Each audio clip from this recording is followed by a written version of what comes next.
من بعد قوة أنكاثا. وقال رسول الله صلى الله عليه وسلم: يا أيها الناس أفشوا السلام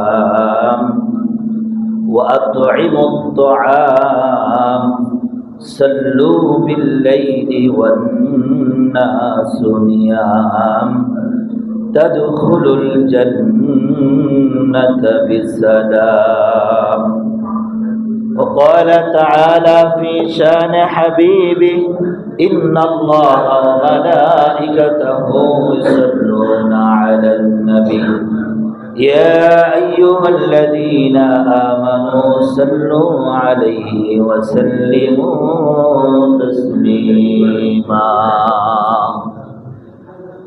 আমরা মুহাব্বতের সাথে হাক্কানি দরুদ শরীফ আল্লাহুম্মা সাল্লি ওয়া সাল্লিম ওয়া বারিক আলা আবদিকা রাসূলিল কারীম রাহমাতাল লিল আলামিন শাফিউল মুসলিমিন সাইয়্যিদিনা মাওলানা নবিয়ানা মুহাম্মাদিন ওয়া আলা আলিহি ওয়া আহলি বাইতিহি ওয়া আওলাদিহি ওয়া যুররিয়্যাতিহি ওয়া আজওয়াজিহি ওয়া আসহাবিহি ওয়া আউলিয়াইহি ওয়া উম্মতিহি আজমাঈন। كما صليت وسلمت وباركت رحمت على سيدنا إبراهيم وعلى آل سيدنا إبراهيم إنك حميد مجيد। আল্লাহ পাকের কাছে লাখো কোটি শুকর ও সুজুদ মহান রব্বুল আলামিন আমাদেরকে অত্যন্ত দয়া করে মায়া করে মহব্বত করে ভালোবেসে দীর্ঘ একটা মাস সিয়াম সাধনা করার পরে শেখ জামানার মুজাদ্দিদ শফি মুফতি আজম গাছী রহমাতুল্লাহ আলাইহি কর্তৃক নির্দেশিত রবিবারের কোরআন ক্লাস মজলিস, নুরানি কোরআনি মজলিস জান্নাতের বাগানে আসার বসার তৌফিক দান করেছেন। এজন্য মহান রব্বে করিমের দরবারে শুকরিয়া আদায় করে বলি আলহামদুলিল্লাহ।